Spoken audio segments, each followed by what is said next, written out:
अहिले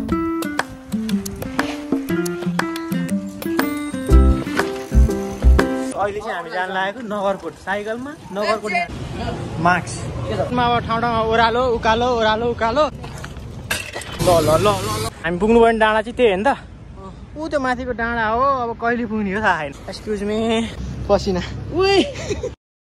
so hello everyone सबैजनालाई welcome छ मेरो लङ भिडियोमा सर्ट्स भिडियोमा चाहिँ तपाईँहरूले एकदमै धेरै माया गरिदिनु भएको र सँगसँगै एकदमै धेरै सपोर्ट गरिदिनु भएको र 3000 सब्सक्राइब पनि पुगिसकेको कारणले गर्दाखेरि मैले चाहिँ लङ भिडियो हाल्न थालेको सो सर्ट्स भिडियोमा सपोर्ट गरे जस्तै गरी लङ भिडियोमा पनि सपोर्ट गर्न नबिर्सिनु होला र अनि आज चाहिँ हामी इमाडोलबाट नगरकोटसम्म चाहिँ साइकलमा दुईजना चाहिँ नगरकोटसम्म साइकलमा आएको छौँ र ठाउँ चाहिँ यही हो होइन पछाडि हेर्न सक्नुहुन्छ यस्तो ठाउँसम्म चाहिँ हामी साइकलमा एकदम उकालो चलाउँदै एकदम रमाइलो गर्दै आएको छौँ र भिडियो अन्तिमसम्म हेर्न नबिर्सिनु होला सो यहाँबाट चाहिँ भिडियो कन्टिन्यू हुन्छ है त हामी बिहान चाहिँ साइकल बनाएर सब रेडी पनि गरिसकेको छौँ सो अब चाहिँ हामी हिँड्छौँ होइन मैले चाहिँ साइकल बनाउने ठाउँको पनि गएर भ्लग बनाउनु ट्राई गरेको थिएँ तर त्यहाँ चाहिँ त्यो मार्बल काटिरहेको हुनाले गर्दा आवाज आएको थिएन सो यहाँ साइडमा राखिदिन्छु भिडियो अलिकति सो अहिले पनि प्लेनले डिस्टर्ब गर्दैछ है मैले चाहिँ यसरी चाहिँ फर्स्ट टाइम भिडियो बनाएको भएको कारणले गर्दाखेरि केही मिस्टेक पनि हुनसक्छ र केही मिस्टेक भयो भने चाहिँ अहिले सरी भन्न चाहन्छु र अब सिधै बाटोमा भेटौँ अनि सक्षम भाइ तल गइसक्यो सक्षम सो अब चाहिँ सक्षम र म चाहिँ हामी साइकलमा जान लागेछौँ हजुर ल ल ल ल है त गाइज यहाँ चाहिँ सबै कुरा रेडी भइसकेको छ यहाँ काँक्रो केरा पानी अब बाटोमा गएर चौचो किन्नुपर्छ होइन तिमी बोक न ल म बोक्छु होइन मडगाड छैन यसले माटो छेक्छ टी सर्टलाई र अब यो प्रब्लम चाहिँ के भन्दाखेरि हाम्रो साइकलमा यसमा चाहिँ मडगाड छैन अनि त्यसमा चाहिँ मडगाड छ एउटा प्रब्लम चाहिँ के भन्दाखेरि यो चाहिँ घुमिरहेको छैन कि यो चाहिँ जाम भएर अनि एकदम उकालोमा चाहिँ चलाउनु अप्ठ्यारो हुन्छ सम्ममा त जेन तल चलाइन्छ तर हामी चाहिँ पुरै उकालो बाटो जान लाग्ने भएर त्यो चाहिँ अप्ठ्यारो हुन्छ र यसमा चाहिँ मडगाड छ अनि मडगाड नभएको कारणले गर्दा मैले चाहिँ पछाडि ब्याग बोकेको छु होइन यहाँ ब्याग बोकेको छु र सबै हिँड्नु चाहिँ ब्यागमा टाँसिन्छ सो अब चाहिँ हामी हिँडेको होइन म चाहिँ यो साइकल चलाउँछु र सक्षम चाहिँ यो साइकल चलाउँछ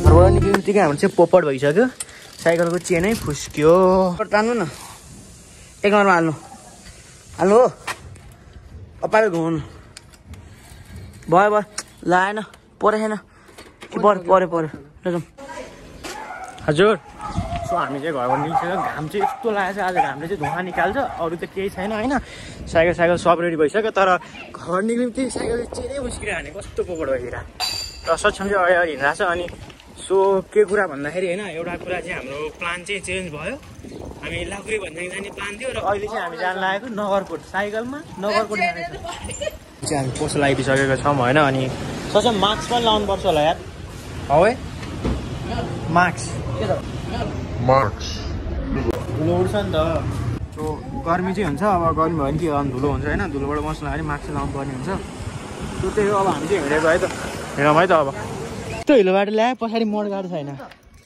तिम्रो ब्यागको हालत के हुन्छ अब म त हिलोबाटै गइदिने हो ल म नि त्यहीबाट आउँछु बाटो चाहिँ नजाम है भनेको हिलो बाटो चाहिँ लिएर आयो यस्तो पछाडि मडगाड छैन त्यो सबसे मेन प्रब्लम त्यही हो अरू त केही थिएन होइन एक हाल चौधै लड्यो भने एउटा ब्यागको हालत चाहिँ पुरै खराब हुन्छ होइन एक नम्बरमा बिस्तार चाहिँ उकालो बाटो छ होइन त्यही हो अब हामी चाहिँ नगरकोटतिर लागेको अनि यो चाहिँ मेरो फर्स्ट यस्तो लङ राइड चाहिँ फर्स्ट लङ राइड हो है यो चाहिँ यति लङ चाहिँ म साइकल हिँडेको थिइनँ अब सो मजा आउँछ होला हेरौँ अनि सो तपाईँहरू पनि लास्टसम्म हेरिदिनु होला भिडियोलाई र लाइक सेयर सब्सक्राइब के गर्नुपर्छ गरिदिनु होइन अब भन्नु पर्दैन सपोर्ट गर्नको लागि सर्ट्स भिडियोमा एकदम सपोर्ट गरिदिनु भएको थ्याङ्क यू सो मच यता सर्भिस लेनबाट सो अब चाहिँ यहाँबाट चाहिँ हाम्रो हाइवे अब हामी चाहिँ सर्भिस लेन जान्छौँ अब कहाँ जान्छ आन्दोलनहरू चिलमा जाने हो हामी चाहिँ टाइम चाहिँ अहिले 11:35 गएछ होइन एकदम मेन घाममा पऱ्यो अनि हिजो अस्ति चाहिँ बादल हुन्थ्यो आज चाहिँ बादल पनि छैन कि सबसे मेन कुरो चाहिँ त्यही हो लक्ष्यम चाहिँ त्यहाँबाट हिँड्दै आयो होइन यो हेर्दाखेरि चाहिँ क्यामेरामा उकालो देखेन तर हल्का सुल्का उकालो छ यति चलाएको पुरै स्यास्या भयो यार मास्क खोल्छु यार गर्मी लास्ट हुने 2 घन्टा पुग्छ यही गाले त पुग्दैन यस्तो यति उकालो जग्गामा पुरै स्यास्या भयो भने तर रमाइलो चाहिँ हुन्छ है त्यो हामीले ब्यागमा चाहिँ पुरै खानेकुराहरू चाहिँ बोकिसकेको छौँ हाम्रो प्लान चाहिँ लाक्री भन्ने जाने थियो सो प्लान यतिकै हावा चल्नु गर्नु हुँदैन फेरि हावा चाहिँ चलिरहेको त्यो घाम सँगसँगै हावा चलिरहेको हामीलाई गाह्रो हुने चाहिँ जाने बेलामा हो कि बिकज उकालो छ आर्मी लाउँदाखेरि मोज हो नि खर्रहरी पुरै हान्नै पर्दैन गाडा। त्यस्तै हो कि सर्भिसिङमा अब ठाउँ ठाउँमा ओह्रालो उकालो ओह्रालो उकालो हिँडिसकेपछि अलिकति सम्म आउँछ अनि त्यसपछि चाहिँ जाँदा फेरि हामी उकालो चढ्नुपर्ने हुन्छ। सो जाने बेलाले हो हल्का गाह्रो, आउने बेला त केही टेन्सनै छैन होइन।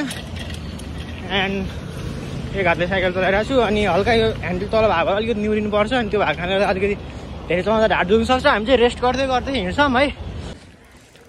रेस्ट गर्नलाई त्यहाँ यति हिँडेर 2 किलोमिटर हिँडेर रेस्ट गर्नलाई चाहिँ आउनु यहाँ अलि अगाडि जाने होइन त्यो भारभरि नि आउँछ नि त्यहाँनिर रेस्ट गर्ने।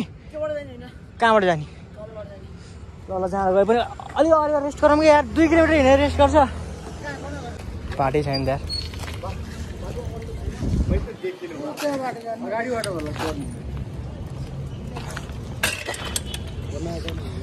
त्यो हामीले चाहिँ फर्स्ट ब्रेक लिइसकेका छौँ र लास्ट मोजा आएर यहाँसम्म चाहिँ फर्स्टमा भएर मोजा आइरहेको छ। अब घामले पोल्दै जान्छ अलिक गाह्रो हुँदै जान्छ होला। अहिलेसम्म चाहिँ मोजा आइरहेको र अब हामीले चाहिँ फर्स्ट ब्रेक लिएको होइन। कस्तो भइरहेको छ सर राइड दामी होइन त। कति किलोमिटर चाहिँ आयो होला हामी अब इमाडलबाट ठिमीसम्म आइपुगिसके। इमाडलबाट ठिमी आइपुग्यौँ हामी चाहिँ। अनि यहाँ चाहिँ यसो रुख रहेछ होइन। अब हामीले चाहिँ यहाँ फर्स्ट ब्रेक लिएको। अब कतिवटा ब्रेक लिन्छ थाहा छैन बिकज अब यो चाहिँ हामीले फर्स्ट भएर थाकेको छैन नि त। त्यही भएर अहिले लामो राइड गऱ्यौँ। अब त्यसपछि अब ब्रेक लिँदै जानुपर्ने हुन्छ बिकज बानी छैन यस्तो राइडको।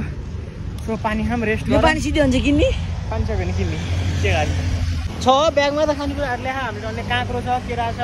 अब किन्नुपर्छ बाटोमा गएर त्यही नै हो होइन। अब यहाँ चाहिँ हामी 5-10 मिनट रेस्ट गर्छौँ धेरै मिनट गर्दैनौँ। अब खाँदै रेस्ट गरेर रमाइलो गरेर जाने हो। केराको बोक्रा चाहिँ कुहिन्छ होइन त्यो रुख मुनि फालिदिन्छु।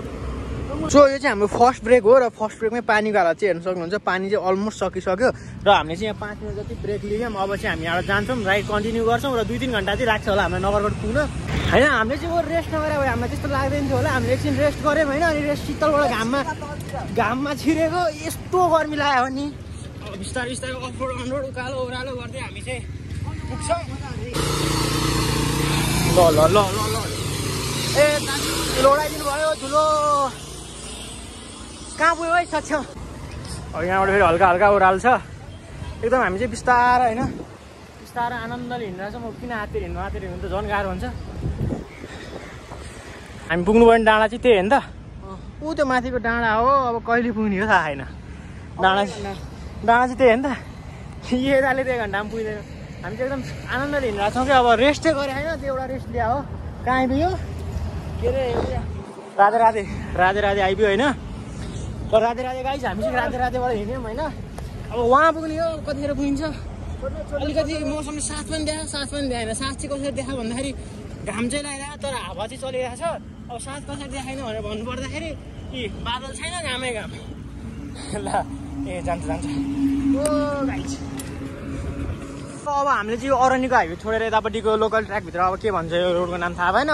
नगरकोट चाहिँ यहीँबाट जाने हो। अरण्यको हाइवे चाहिँ यो भयो। अरण्यको हाइवे छोड्यौँ एक्सक्युज मी। देन तर मलाई विश्वास भइरहेको छैन यार एउटा मात्रै रेस्ट गरेर होइन झर्नै लडेन गाइस। पछि हाम्रो चाहिँ अप हिल सुरु भइसकेको छ होइन। जस्ट अब फुटपाथबाट हिँडौँ कि सक्षम कहाँबाट हिँड्छ सक्षम माथिबाट हिँडिरहेको रहेछ। अनि अप हिल सुरु भइसक्यो। अब बिस्तारै गर्दै अब एउटा चाहिँ रेस्ट लिनुपर्ने हुन्छ हामीले बिकज लास्ट थाकिसक्यो होइन। तर मजा आइरहेको छ यार रमाइलो भइरहेको छ कि थाक्नुभन्दा पनि। गाइज लुक एट यार दामी छ नि त रोड। रेस्ट गर्ने हो यहाँ आउने यहाँ त्यहाँ रेस्ट गरेर बसिरहेको। सो अब चाहिँ हामी एकछिन रेस्ट गर्छौँ है त। सेकेन्ड रेस्ट हो। यो ठाउँमा यो भन्न थाहा भएन। फर्स्ट रेस्ट चाहिँ हाम्रो रेस्ट चाहिँ हामीले ठिमीमा गरेको थियौँ। अब यहाँ हाम्रो सेकेन्ड रेस्ट हुन्छ। अब कति बज्यो 12:10 भएछ है। हेर्न सक्नुहुन्छ 12:10 भयो। हामीले गऱ्यौँ यस्तो राइट साइड निल्दाखेरि चाहिँ सबभन्दा ध्यान दिनुपर्ने कुराहरू चाहिँ पानी हो होइन। हामीले चाहिँ अब पानीमा अलिकति अब ब्याक गरेको हुन्छ भनेर पानी थोरै ल्यायौँ। सेकेन्ड ब्रेकलाई पानी छैन एक घोरको पानी किन्नुपर्ने हुन्छ होइन। अब त्यहाँ पसल होला नि पसिनाले भिजेर होला होइन। चिसो भएको छ कि यो शीतमा छिर्ने बित्तिकै। सो हामीले चाहिँ सेकेन्ड ब्रेक पनि लिएर सक्यो 5 मिनट जति सेकेन्ड ब्रेक लियौँ। अनि अहिले चाहिँ हामीले चाहिँ साइकल एक्सचेन्ज गरेर चलाइरहेको। सक्षम चाहिँ त्यहाँ छ मैले चाहिँ यो साइकल चला सक्षम चाहिँ त्यो साइकल चलाइरहेको छ। अनि त्यो साइकल भन्दा चाहिँ यो साइकल सजिलो रहेछ उकालोलाई। ए हामी चाहिँ टक्क लाएर यस्तो शीतल ठाउँबाट हिँड्दै होइन छौँ बिकज चलाउँदै हिँड्दै होइन बिकज घाम चाहिँ एकदमै लागिरहेको छ। अनि एकदम यो चाहिँ घाम लाग्ने टाइम पनि भयो नि त। यु क्यान सी गाइस पुरानो जमानाको दमकलहरू पनि रहेछ क्या यहाँ बाटोमा चाहिँ होइन के बसाएको पनि लुक एट हियर हेर न यहाँ पसिना उही ब्याग बोकेर आएको पसिनाले पुरै भिजाएको छ कि टी सर्ट त पुरै धोको जस्तो भिजाएको यार त्यो पानी धारो छ त्यहाँ त्यो चाहिँ हाम्रो थर्ड ब्रेक भयो होइन हामीले सेकेन्ड ब्रेक कहाँ ल्याएको थियो खै कहाँ पर ए त्यो सल्लाहबाट छिटै सेकेन्ड ब्रेक ल्याएको थियो यो चाहिँ थर्ड ब्रेक भयो यहाँ पानी त्यहाँ मुला खोल्न मिल्छ कसरी खोल्छ के भन्छ होला ढुङ्गे धारा कि त्यस्तै के भन्छ थाहा भएन मलाई कहाँ खोल्न मिल्छ केही छैन भाइ पानी नै छैन के गर्नु पानी छैन त्यत्तिकै तल पठाएर यार यस्तो घाममा सो मैले चाहिँ भिडियो चाहिँ धेरै बनाएको जस्तो चाहिँ लागेको थिएन त्यही पनि कसरी 10 मिनट भइसकेको रहेछ भिडियो चाहिँ एकदमै धेरै लामो हुने भयो कारणले गर्दाखेरि यो भिडियोलाई चाहिँ यतैबाट इन्ड गर्न चाहन्छु र अनि त्यसपछि चाहिँ हामी त्यहाँ मास्तिर आएपछि चाहिँ एकदमै धेरै रमाइलो भएको छ र त्यो चाहिँ पार्ट 2 मा आउँछ यो भिडियो हालेको भोलिपल्ट चाहिँ यसको पार्ट 2 पनि हालिदिन्छु सो च्यानललाई सब्सक्राइब गर्न चाहिँ नबिर्सिनु होला र त्यही हो थ्याङ्क यू फर वाचिङ यहाँसम्म हेरिदिनु भयो भने पक्कै पनि मलाई लाग्छ कि तपाईँहरूले सब्सक्राइब गरिदिनुहुन्छ र भोलिको लागि पनि हामी चाहिँ यस्तो ठाउँमा आइपुगेको छौँ होइन यस्तो ठाउँमा आइपुगेको छौँ भोलि यहाँसम्म आइपुगेको भिडियो पनि सबै भोलिको भिडियोमा हेर्न सक्नुहुन्छ सो आजको लागि चाहिँ यति नै च्यानललाई सब्सक्राइब गर्न चाहिँ नबिर्सिनु होला थ्याङ्क यू फर वाचिङ